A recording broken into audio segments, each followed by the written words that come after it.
Thank you, Drew. Woo!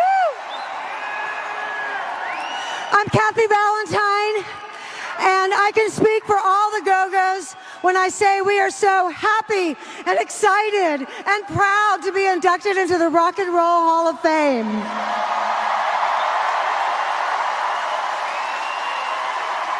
Our band has been at different times like the most rinky-dink traveling circus you could ever imagine, like a snarling wolf pack, and very much like family.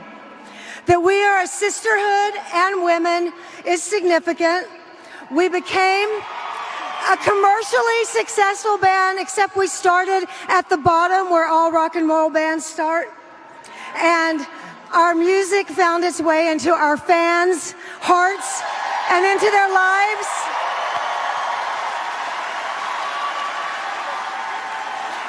By honoring our historical contribution, the doors to this establishment have opened wider. And the Go-Go's will be advocating for the inclusion of more women.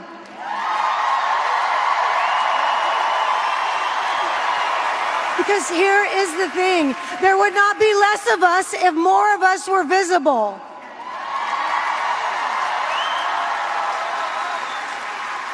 So, to all the little girls, the teenagers, the young ladies, any woman, any age out there in the world who is wanting and hoping and dreaming to be heard, hopefully loudly with guitars and drums and basses and your unique, wonderful voices, the Go-Go's are here to say, dream, baby, dream, and rock on! Friends, please welcome my guest, Kathy Valentine. There we go. Hey. Hi, How are Kathy. Good. Good to see you. Good to see you too. Gosh, it's been a while. I know. I was trying to remember when. I think the last time I remember seeing you was maybe at a Sandbox. Maybe we shared a rehearsal room for a short little bit there. That place in the valley on Oh yeah, well, that was quite a while ago. Yeah. Yeah, and so around the similar time, and yeah, it probably was at the Sandbox. I mean, that's where I seem to remember running into you the most.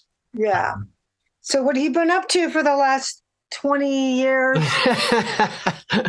Oh my gosh. Well, it's kind of same old, playing music, probably, just what you'd expect. Good.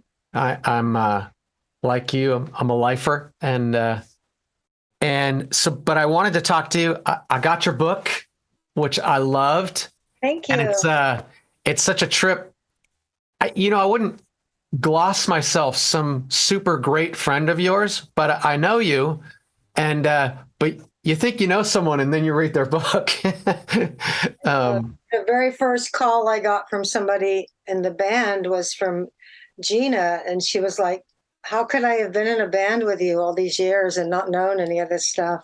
God, I can imagine it. And I mean, you talk about in the book about how things would get brushed under the rug just to keep the flow going. So it kind of makes sense. Like, you wouldn't necessarily tell all your deepest, darkest secrets to your bandmates just for this, to kind of keep the... Maybe on a Coke wrap. Yeah. But anyway, I just want to, here's the other thing is I'm a musician first, not an interviewer. So my goal today is to not just read your book to you, which is, so I'm going to try not to do that. Try to ask you questions. You are born of a Texas dad and a British mother, and you grew up in Austin, Texas. That seems like you were kind of destined to be a musician to me. And you certainly did come out that way. You talk about growing up in Austin and going to some shows. Tell the people, I don't want to be a spoiler, but some of what the kind of music you were seeing when you were a kid in Austin. Well, I really credit Austin for why I'm a musician, and and maybe I shouldn't say it's why I'm a musician, but it's why I am the musician I am. Sure. there was such a wide spectrum to draw from. And there's also this great overlap and blurring of genres in the 70s when this whole like cosmic cowboy thing happened. And all of a sudden there's like hippies and rednecks liking the same music. Right. Willie Nelson and all that outlaw stuff really kind of, it's always a good thing when any kind of boundaries get kind of erased, I think, in your mind. And I was just a young teenager, and that kind of, I absorbed that in. And as I was going out in the clubs, I would literally, see, a country band, what they would call roots or Americana now, like the local kind of cover band. I would always time it where I'd catch when they did their Bowie set, and I'd go see blues. And Doug Somm was a big favorite. Uh-huh. Doug was amazing at covering the whole spectrum of rock and roll and Tejano and conjunto and country and everything. So there was just, I feel like I just got a very broad sense of music. And when I moved to LA, one of the first things, and I noticed in my book, when I was writing my book, I think one of the first things that struck me in the LA scene when I got there in 78 was the same sort of thing. It was like this blurring. I mean, you could go see a rockabilly band, you could go see a punk band, you could go see and it was like this great thriving scene without a lot of strict divisions or hierarchies as to what's cool and what's not. It was just all happening. And so I liked that. That felt familiar to me. Yeah. That touches on something I want to ask you about in a little bit, about the sort of different feelings of Los Angeles's music scene over the years. But you in the book, you talk about, you've seen, like, you saw the Sex Pistols come through town, you saw the Runaways come through town. But what got me I would love to have seen either of those things in their day. But I think you mentioned you saw Freddie King in the early 70s. And Freddie King was one of my favorites, like one of my very absolute favorites. And it was just so raw and gritty. Yeah.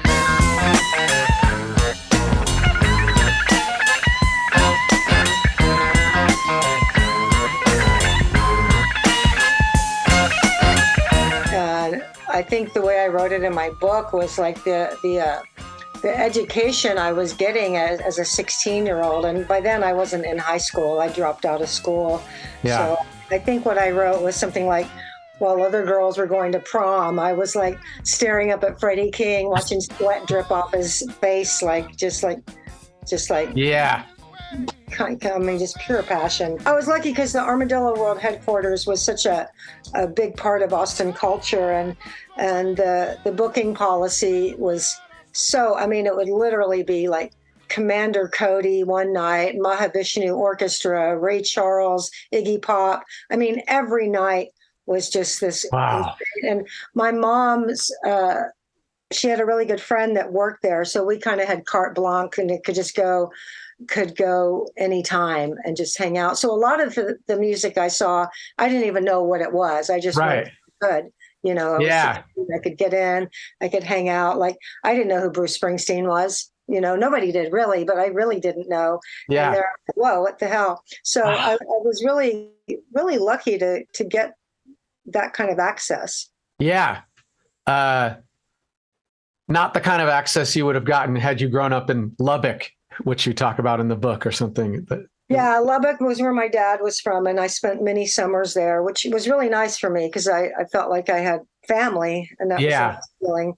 But yeah, I mean, I think most cities that weren't like big centers like New York or LA or Detroit, most cities don't have that kind of music scene that we got to have in Austin. Yeah. So speaking of your folks, the dynamic with your mom is it's a thing that comes up throughout the book, and whatever, without divulging exactly that dynamic. She kind of represented more of a partner in crime figure than a mother figure. It seemed like. I'm sure that helped form that. There's for better and for worse parts of that too in your upbringing and becoming a musician and having the freedom to do that and stuff. But it's a trip.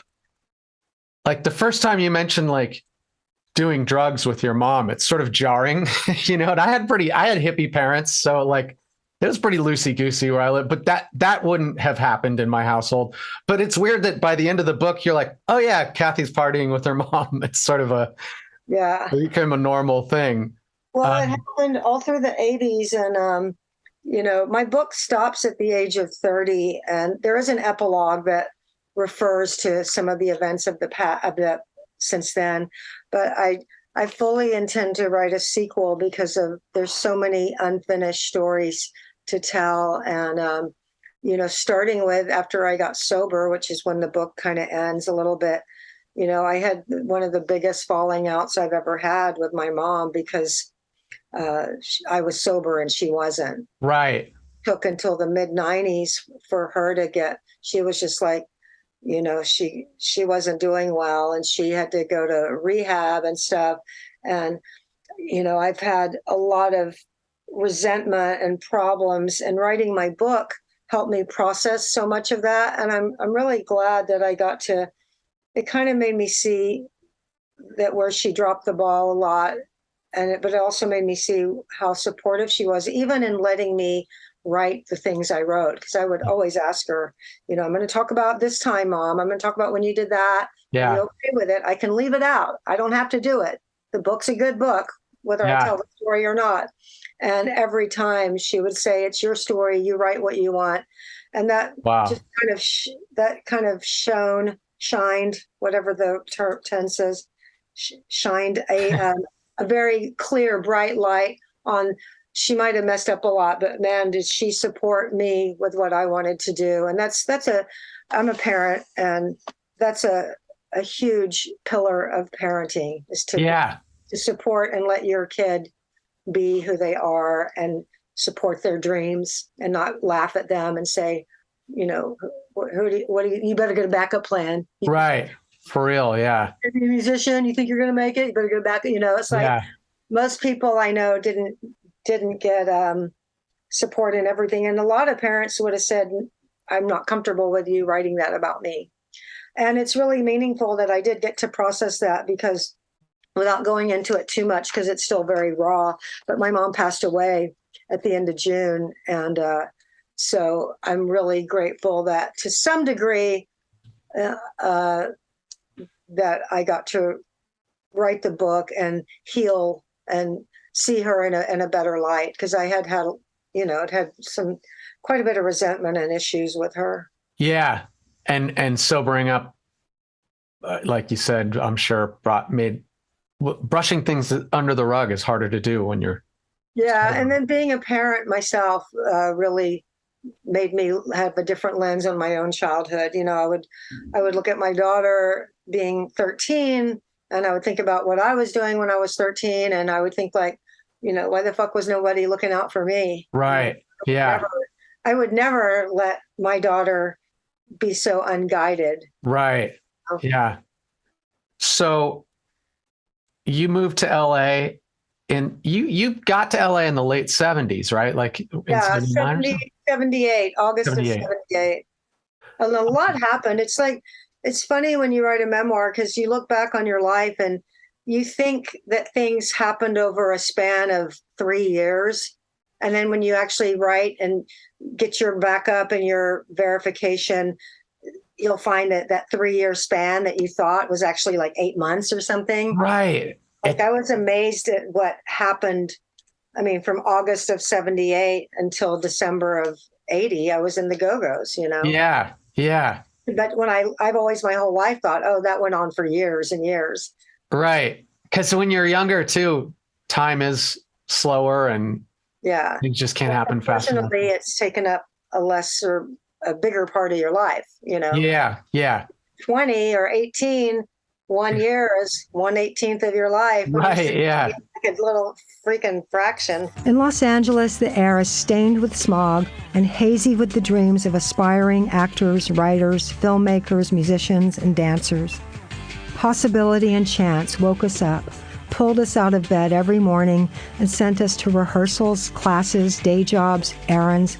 A world could change in a day. I thought every little thing might lead to some bigger, better thing. If it didn't, no big deal, just wait. Another cool thing would come along, and surely something great was right around the corner. I saw nothing but a series of good omens.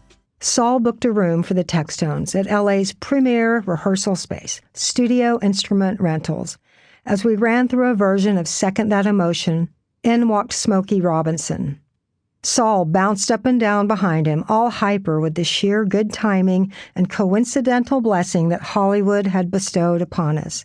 Smokey exuded smooth charm and smiles. We invited him to sing with us, and then there we were, playing Second That Emotion with Smokey Robinson. His wife, Claudette, an original miracle, joined in to sing along. Afterward, the room felt sprinkled in LA magic dust. You came from Austin, so you mentioned that it was a logical step. It seemed like the same sort of feeling. Yeah, it was a familiar scene. God, I could do a 3-hour thing just asking you about Los Angeles in that time period. But tell me about, I drive by this thing on a regular basis, and it's now a CVS. But tell me a little bit about Flippers.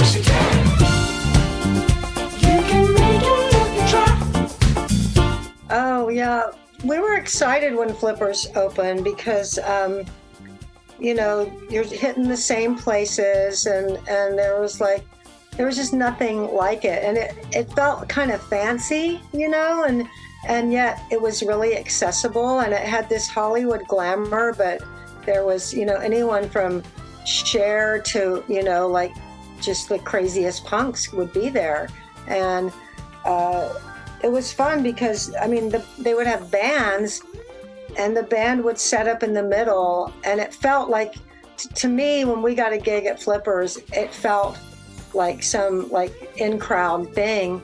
But it really wasn't because nobody paid any attention to the band. It was just like everybody. You're like an accoutrement to the whole thing. Yeah, everybody was there just to drink and have fun and roller skate. And so you're like in the middle and people are skating around you and, they're skating. They're not watching you play.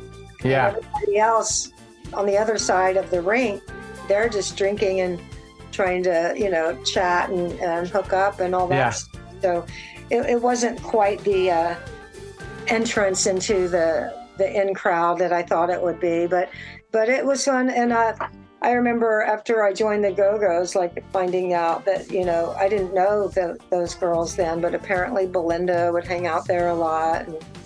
And, so Flippers was wild, and it was started by Denny Cordell who had Shelter Records. Oh. So it had rock in the bloodline. Right. Yeah. In the bloodline, but it had just this kind of crazy. I don't know. I just can't imagine it anywhere other than LA. That wouldn't have flown in Austin. Right. It reminds me a little bit of how the Viper Room felt, in that it was a mix of a Joe Blow like me could get in, but you'd be, rubbing shoulders with people that were way. I was just thinking the other day that I met Joni Mitchell at the Viper Room. That's it's so random.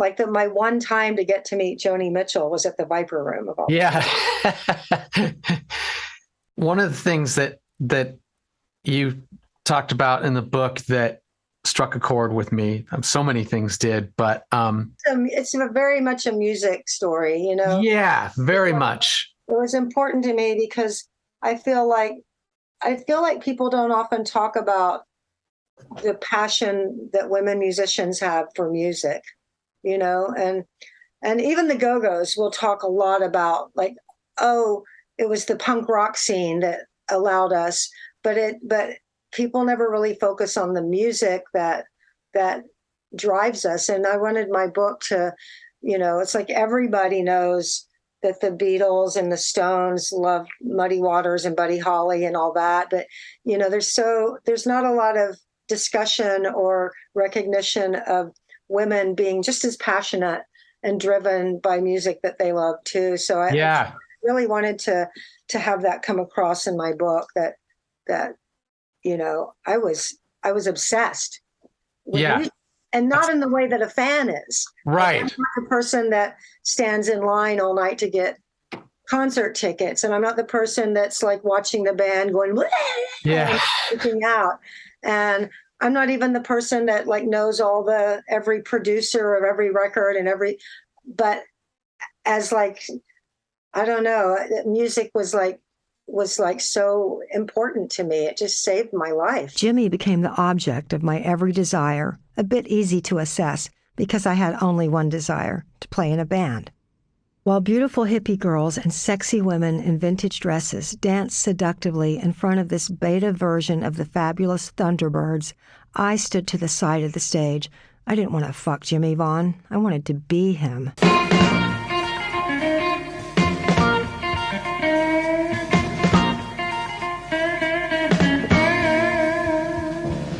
The one thing that is obviously a common thing, at least with what I can tell with the Go-Go's, is that you were very song oriented. Songs were and hold songwriting in a really high regard. Like, that's a good song. That's not a very good song. Like it's a big deal. But you have this thing that I feel a kinship to your where you hold the regard of being in a band, like, and what that means. Because there are a lot of people that are just amazing songwriters that being in a band is like either just not important or it's a hassle or they don't, whatever. But I can really relate to that sort of family/gang thing and how good that feels when it's clicking. The Go-Go's hit New York like we owned it. Our energy and excitement gave us the kind of edge Manhattan embraces. Checking into the Wellington Hotel at 56th and 7th Avenue, checking into the adventure of a lifetime, and bonding like superglue from the get-go. Having the time of our lives came close to overshadowing our reason for being there. Oh yeah, to make a record. Yeah, that's that. When I write a song, I feel really lost until I have the title. Like, to me, the title is kind of the beacon that everything is kind of going to help. It's going to keep me on track. Yeah. So writing a book, for about half of the book, I didn't have a title, and it was kind of driving me crazy. And, I would think like, Can't Stop the World, Valentine's Day, people giving me suggestions.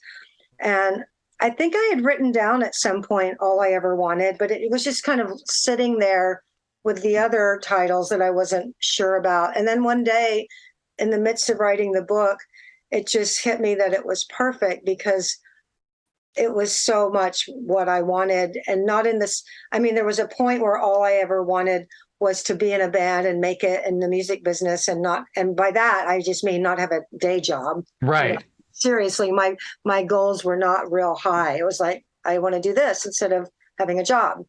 And,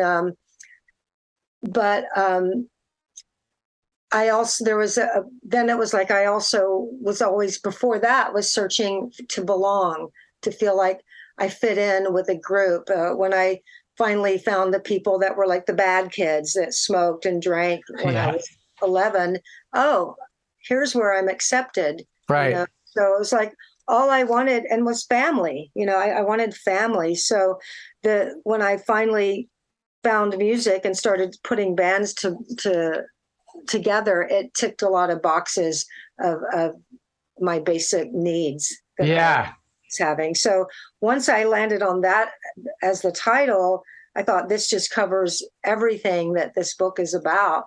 Yeah. And then the fact that it was the line in the chorus of my most known song, better. But at first my publisher was like, that's like a romance novel title, or there was already a book or two with that title. So they came up with this little subtitle, Rock and Roll Memoirs, to distinguish it from any other All I Ever Wanteds that are right. But now mine's the one that pops up, so it's good. Yeah, you've overtaken the all the other All I Ever Wanted slid to the bottom. Yeah, and that's a great title because you totally, I mean, talk about exceeding whatever it is, your ambitions could have happened anywhere in between where you started and where you ended up, and it would have been a massive success, but you guys were just whatever. The Go-Go's were giant. Very, very lucky. Yeah, and are giant, really. But then there's a ton of heartbreak. It's not just no story is ever just all good stuff. But you talk about the breakup of the Go-Go's and the sort of band meeting where that occurred. And maybe because I feel the kinship about what a band means, it's not just a vehicle to put your songs out, but it's like this thing that matters. Yeah. That felt cold as hell. That sounded brutal. I really wanted people that are reading the book to feel like they're like right there. Yeah. I wanted people to feel like they were in the room, they were going on the stage, they were waking up with the shame, whatever I was writing about. My biggest goal as a writer was to make it so that the reader felt it as well. So yeah. I'm glad you got that. Yeah. And it might have been like it sucked, like, oh God.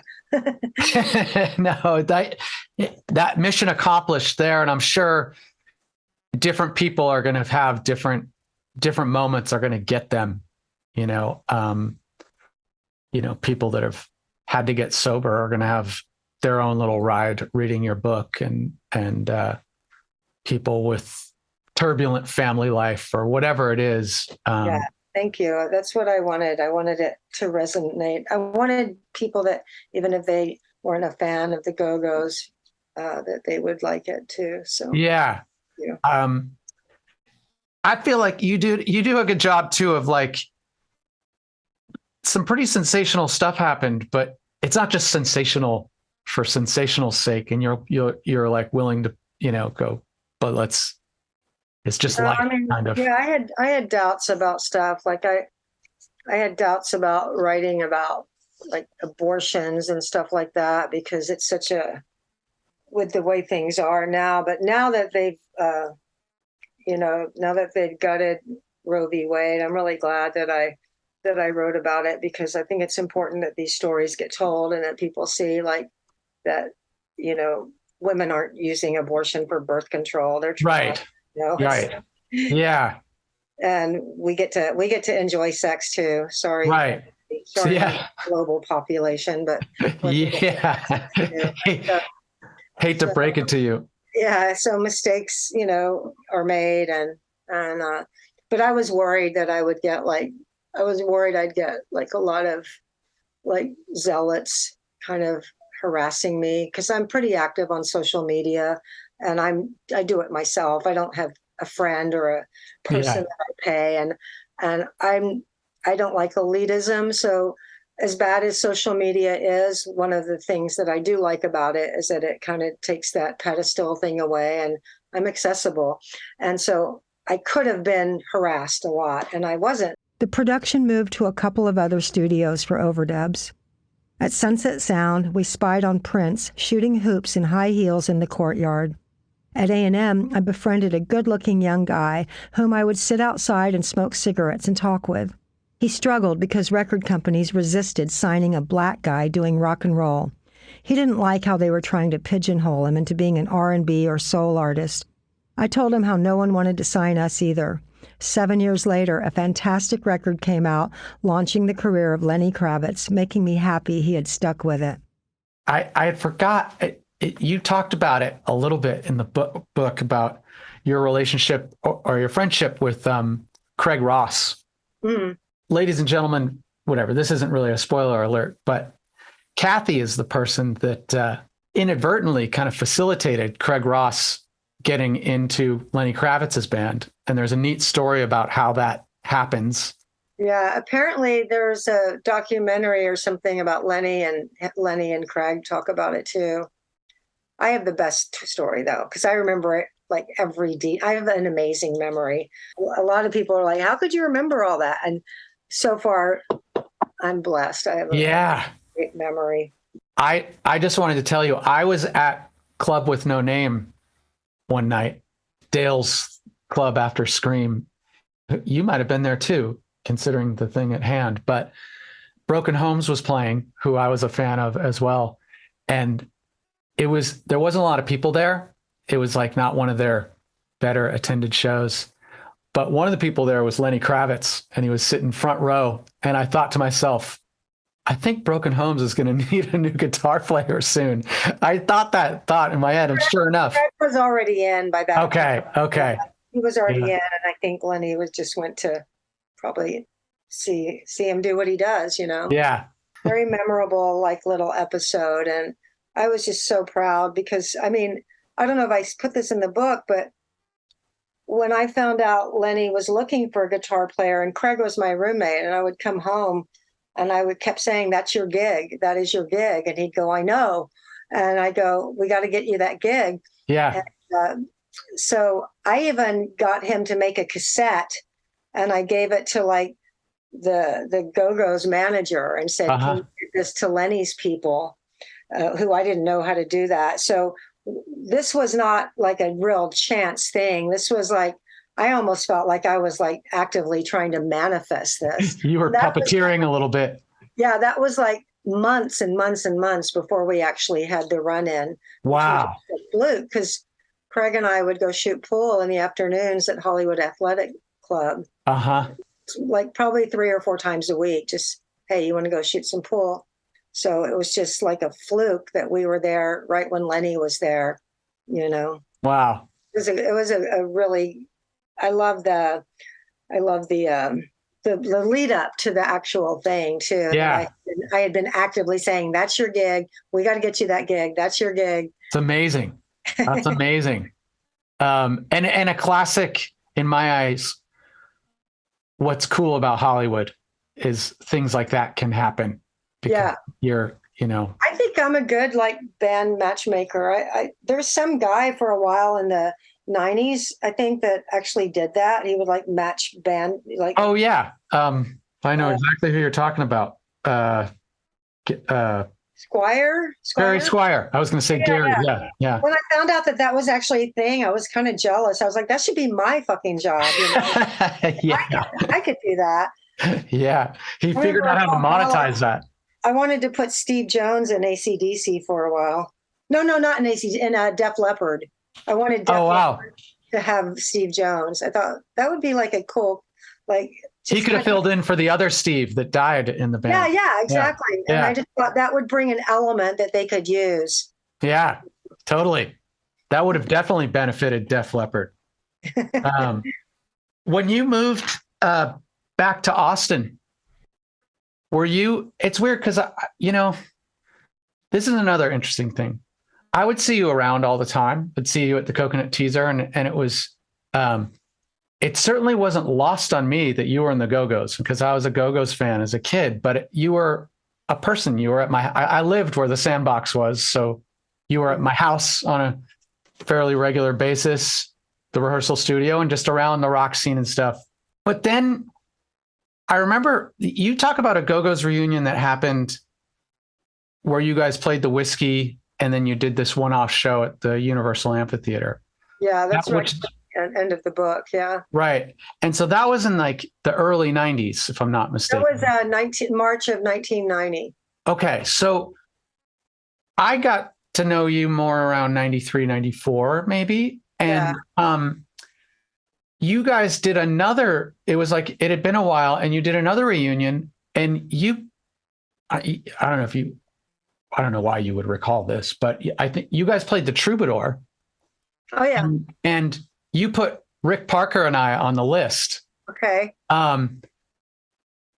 So you talk about all these moments of like meeting Keith Richards and being giddy that you're kind of hobnobbing with these people that now you're like a peer with someone that you looked up to and who was an influence on you.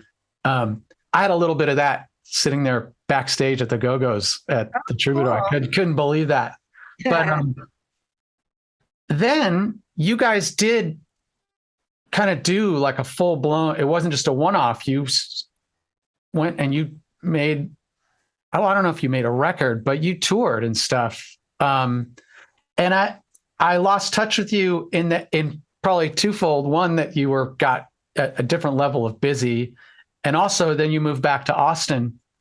And I'm not sure when exactly you moved back to Austin, but when you did that, did you like intend to kind of have a family and slow things down, or what was the? I didn't move back to Austin until 2006. So. Oh, okay. So you were. I was in LA the whole time, and the Go-Go's.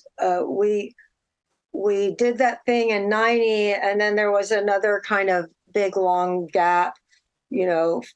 Sometimes because of personal and animosity problems, but also Belinda had a thriving solo career, and let's just be frank, she can go out and make all the money herself, right, splitting it 5 ways. So there was always that happening. But when we did start, I think 95, there was a retrospective. And usually what that would bring us together if something beyond our control was happening, like the record company's like, we're going to do a retrospective, then we would try to get involved to make it a little bit more special. Right. So we recorded a few songs, and that went really well. I really liked the songs we did in that time. One of them, Jane and I wrote, called The Whole World Lost Its Head. And it actually turned out to be the biggest charting single we'd ever had in England. So that's kind of interesting thing that nobody knows.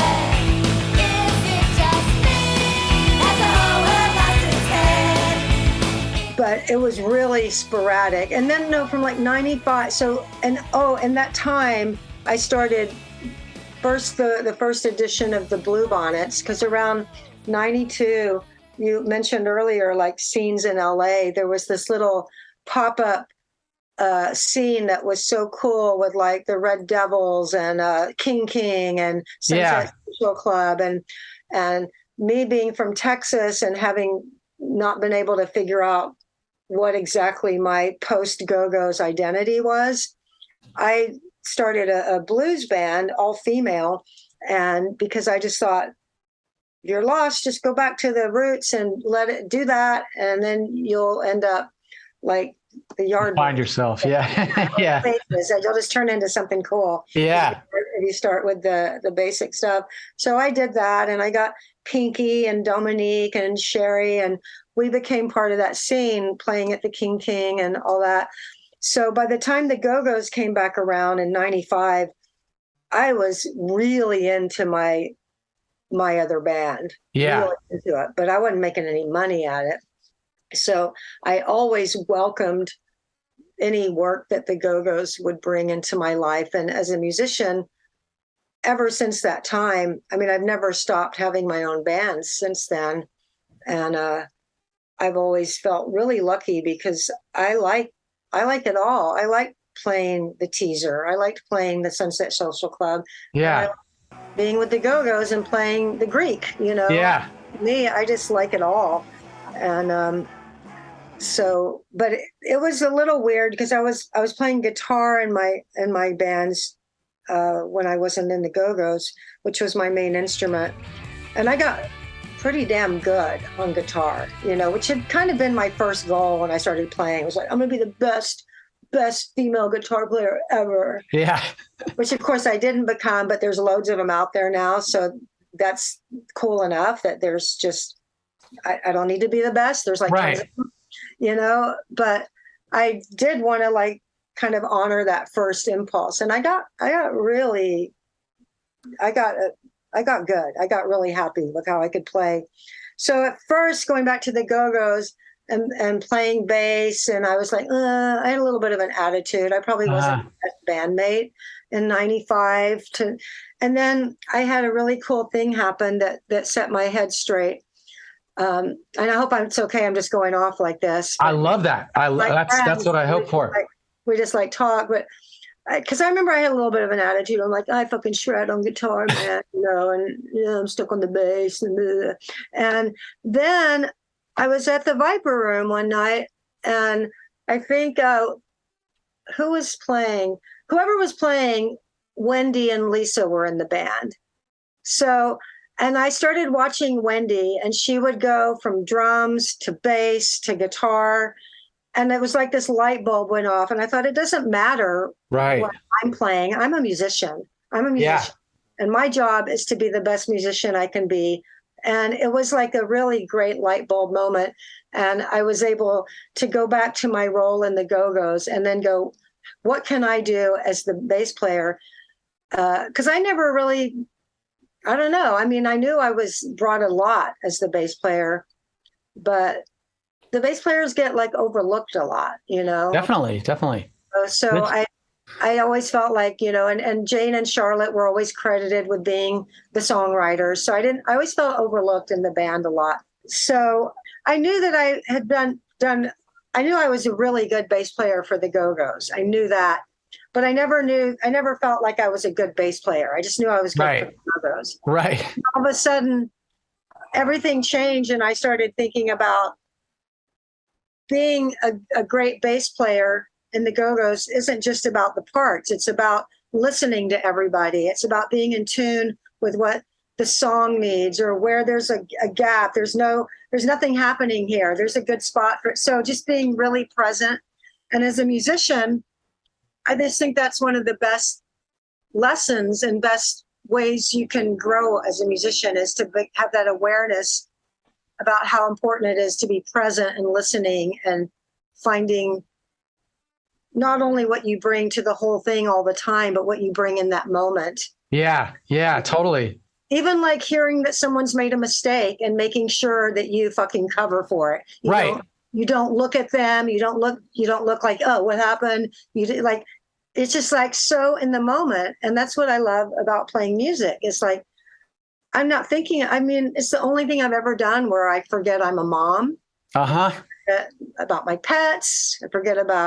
I'm completely in the moment when I play. And that's the best thing about music to me. And that's what I was able to start bringing to the Go-Go's, was like really not only appreciating and being grateful for getting to do it on that scale, but that I'd come around to like being really happy with my role and my part. Yeah.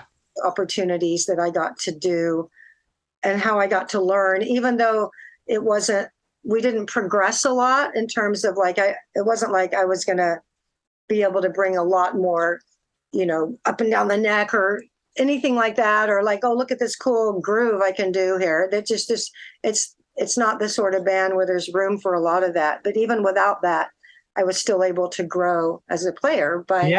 And there's still, no matter what band you're in, there's doing the right thing, or the rightest thing you can do.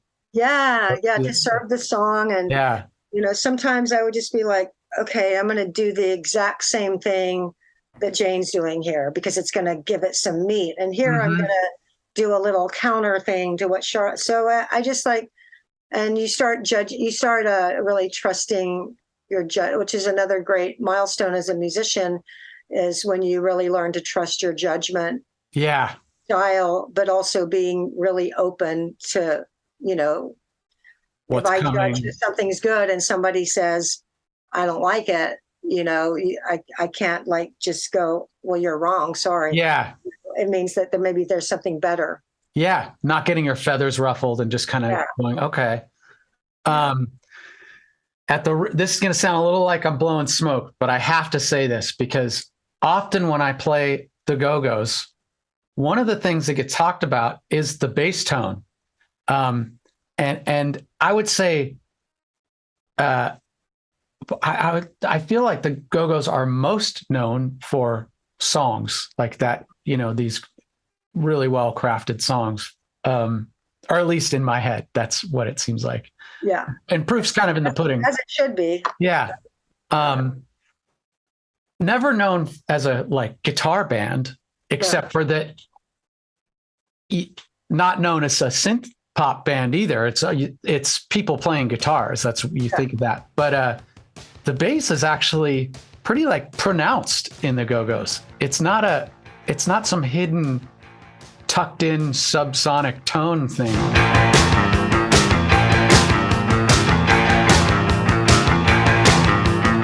So for what it's worth, even though it wasn't your first love, especially at the time that you were doing it, it gets talked about. In my chat, people will go, I'll be playing this town or something, and someone will just write in the chat bass tone. So it does get noticed. It's a noted thing. Well, I credit my Austin upbringing to knowing, when I got serious about guitar, when I started the first Blue Bonnets and went on with Dominique to have other LA bands, I just knew, you got to have the right tone, Yeah. That's what another thing I could bring to the Go-Go's. I could say, I could bring that knowledge to them too, and say you don't have to play a lot of shit, just have to sound good. Yeah. You don't have to know a lot to come up with something cool. Yeah. I mean, some of Charlotte's guitar lines are just so simple and they're so good. This town, Yeah.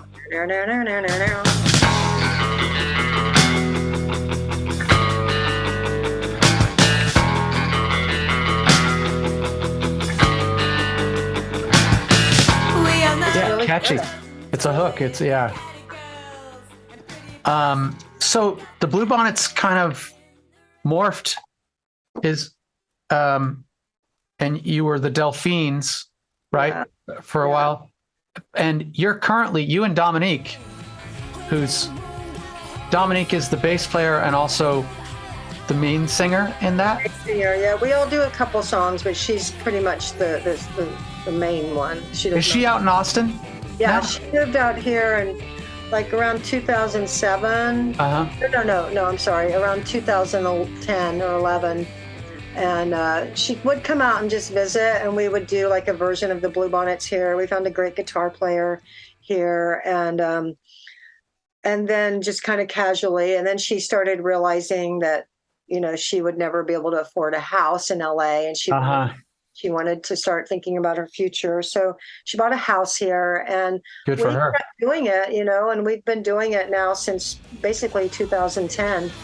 And it's not all the time. It's not full on. We're not, everybody's got jobs and businesses. And yeah, in my case, I'm actually a lot more free now because my daughter's in college. So cool. we do more, well, except for COVID, but right. We have if we had opportunities, more now. They're takeable now.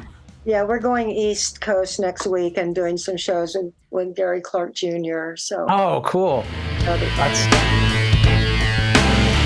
Woke up in New York City lying. Is he someone you know? He's an Austin guy, right? Yeah, I know him, but Eve grew up with him. Our guitar player, Eve Monse, they started out together, and he actually heard her playing in her garage and went over to her house, and so they've been hanging out. Wait, is she the one that gave him guitar lessons? Yeah. Oh, okay, I saw on YouTube many moons ago a thing of him talking about lessons, but she kind of pulled him in and guided a little bit.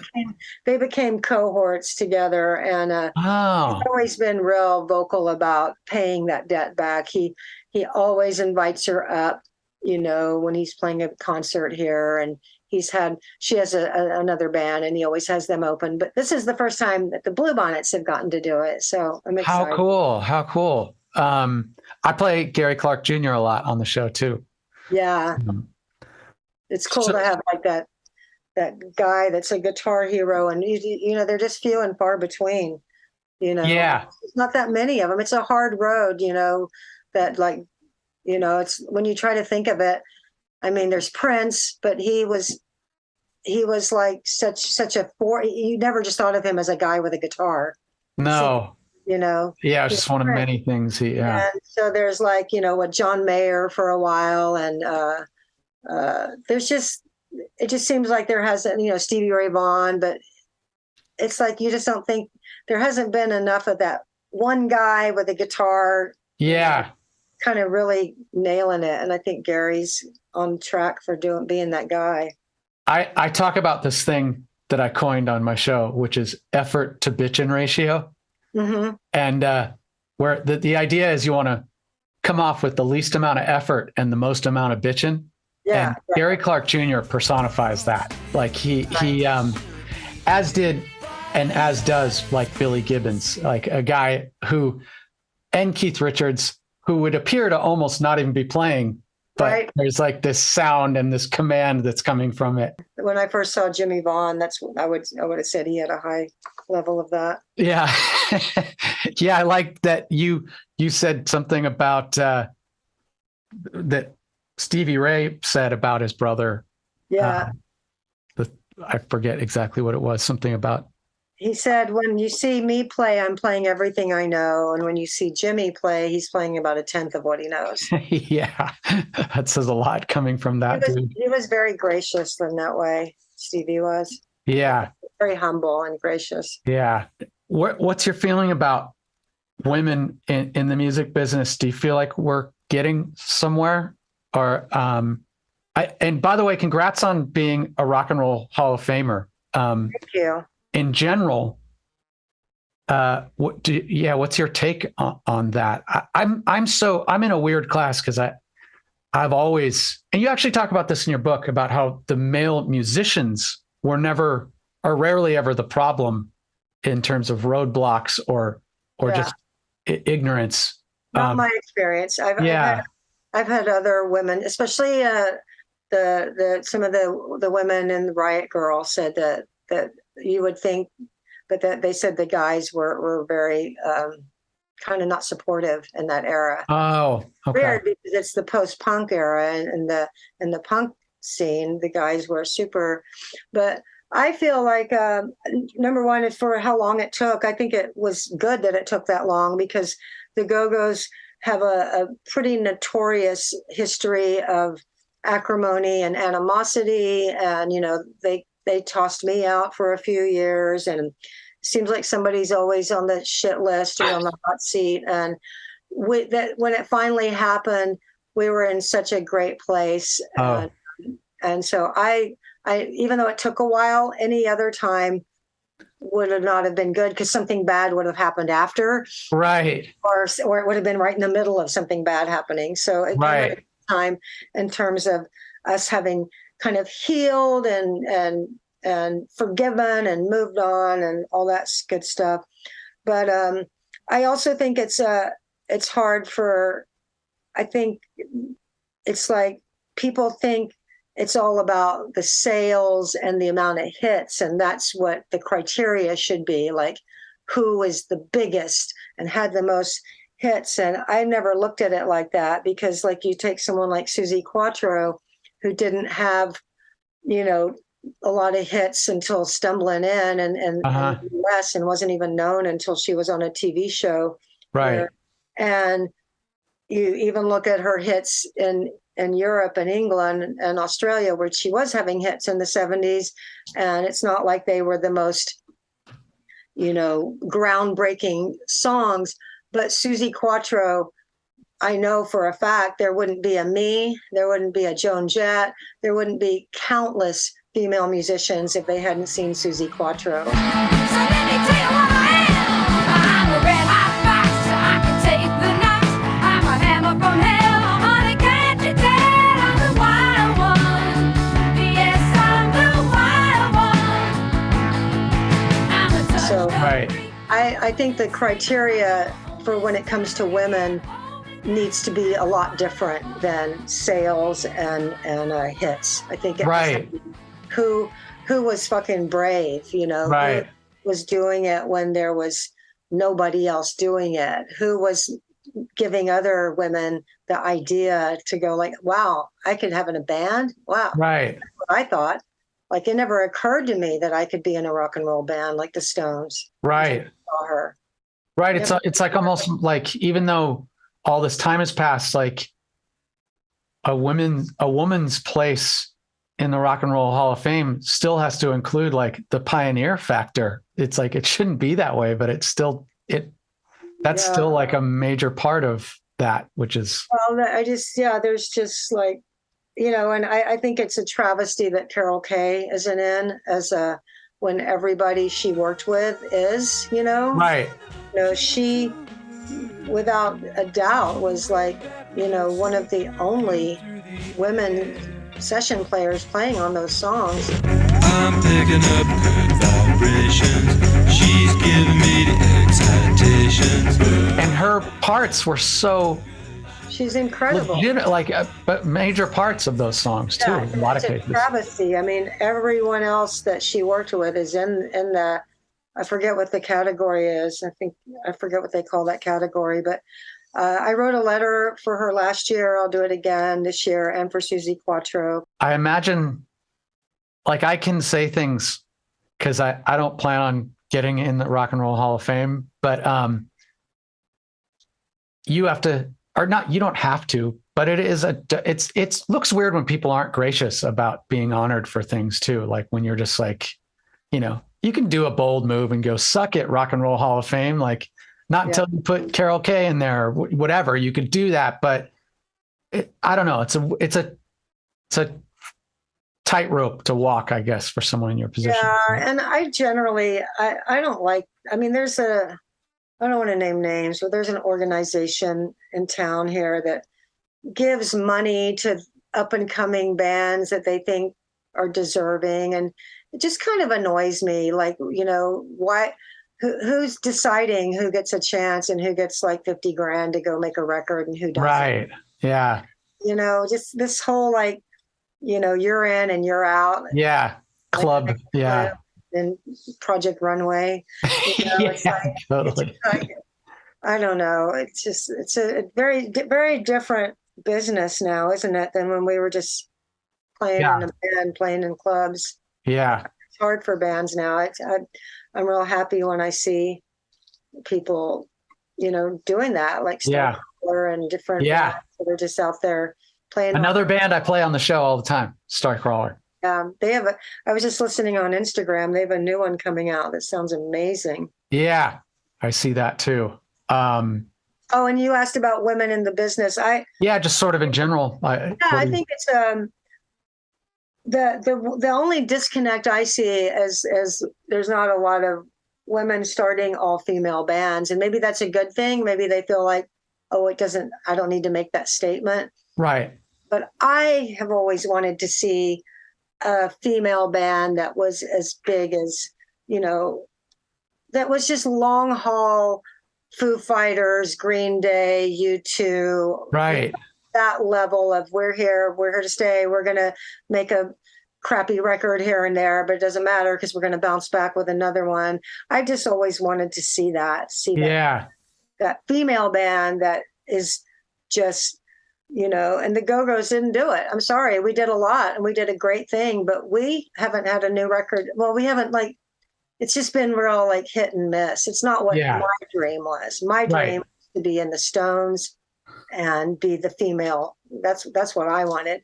Right. I'm not complaining. I got more than I ever dreamt. I'm not complaining one bit, but I still want to see it happen. You'd like to see it. Yeah. And that's an interesting thing. Long haul is, I can't think of a all female band that's done that. And it doesn't happen a lot for male bands either, but that would be a cool thing. A lot more than with females. Like the only ones are males. I mean, the only ones you can name are male. Yeah. Sure. There's a band that's doing really well in Canada. I always like to mention because they're all female and I love them, and they're called The Beaches. Do you know them? I've heard of them. Yeah, I don't know their music though. They got like their second or third #1 in Canada, and I'll write it down. To me, they're just doing it the way the way I did it. They're young. They make me really nostalgic for being like 20. It's just, as most people that are still playing in bands in their 50s and 60s know, it's just a lot harder to do. And they make me nostalgic to be like, 23, 24. And just everything is about your band. Everything. Yeah. You don't worry about your mortgage or your pets or your kids or nothing. It's why you do everything. It's why you feed yourself. It's why you go out at night. So they're doing that thing, and I just adore them, and I hope that they just keep going because it's such a numbers game. That's what I tell everybody. It's just a numbers game. Like if there was 100 great female bands, one of them would be the Foo Fighters. Right, for sure. There's 40, if you wrote 100 songs, you'd have a couple hits, if you write 10 songs, they're probably going to be okay. They're probably going to be good songs. They're not going to be the hits. Yeah. You mentioned that you got some shows coming up with Gary Clark Jr. and that's the Blue Bonnets. That's the Blue Bonnets. Yeah. And I'm really in a period of kind of starting over and trying to figure out. I mean, I'm always a realist, and I'm not going to be making a living from music again. It's not going to happen. Royalties, sometimes they're good, sometimes they're not good. Nothing you can count on. Yeah. So I'm kind of trying to figure out a second act, and my daughter's in college, and my mom died, and I broke up with my boyfriend. So I'm just like, okay, what am I going to do? And I definitely want to write more books. I've thought about teaching, like just coming up with a syllabus for a certain. I did a soundtrack to my book, and I really. Oh yeah, I wanted to mention that actually. When you agreed to do this, I was like, I got to cram this thing, and I've been driving up to Santa Barbara a lot. I'm in a somewhat caretaker role with my parents at times. I know so I was like, I'll listen on that drive. That's how I'm going to catch up, get in front of this. That was really cool. Did you do that for those of you listening? If you get the book on tape, some chapters have these little interludes that are songs. And it's cool. You foreshadow what's coming through a song. Did you do that in that order? Did you write the whole book totally done and then come back and do the book? And by the time I finished the book, I was really missing like just writing songs and being in my studio, and worried that I'd forgotten all my Pro Tools chops, and that I'd be looking up YouTube videos every time I wanted to do one thing. So I wanted to go in and make music, but I also didn't feel like I was done with the book. And I just started thinking, before I was actually finished, I started thinking, what can I do that other writers can't do? I can write songs, So I got this idea of a soundtrack. And once I had that, I just thought it was the best idea. As it turns out, it didn't get near the attention I thought it would, but I thought it was brilliant, and it was really fun. It was really creative, because when you think of something as a soundtrack, all the rules are out. It doesn't mean it. It's like, it could be a song. It could have a chorus, or it could not have a chorus, or it could just link some different parts, or it could just be a groove it just was fun. I would just sit down, I would look at my chapter titles, and I would go, oh, this one and I would try to capture musically the tone and the feel of the chapter. Like, was it a joyful chapter? Was it heavy? Was it playful? Was it like, debauched? I just capture that musically, and it was really creative, really freeing. And I enjoyed it so much that I thought, this is a thing I want to keep doing. So my big goal is to write a collection of literary short stories that are fiction. Soundtrack to each one. That's a cool idea. That's a super cool idea. And I kind of, at the beginning, when my book was going to be released, my first idea was to put a QR code in the front of it, so that you'd scan the QR code while you're reading, a website would come up. You could hear while it didn't have to just be the audiobook. But at that time, QR codes were dying. And I did a lot of research and I was like, this was an experiment that didn't work out. Nobody's into it just didn't go the way they thought it would go. Yeah. And then COVID happened and the QR code came back and it's not going away. Now it's like, it is here to stay. And I'm kind of annoyed that I didn't do it because I would have been seen as such a visionary, having a QR code in my book instead of having. So, are those songs available outside the book? They're available besides the audio book. Yeah, you can get them on like Bandcamp and Spotify and all that digital play. I don't think it's on CD Baby. But yeah, so I would like to do more of that. And I thought it would be cool to teach a class in how I did that. But it's kind of a hard class to figure out because you could only really have people in that were musicians that also like to write. Right. Yeah. So, it's kind of a soundtrack oriented thing, but it's kind of its own animal. Yeah. Yeah. I will say, reading the book, these interludes, they happen not every single chapter, but every other or every few. And, it takes a little bit you start going by the third one or something, you go, oh, okay, this is tying in whatever. And, you were talking about having them fit sort of emotionally with what the chapter was.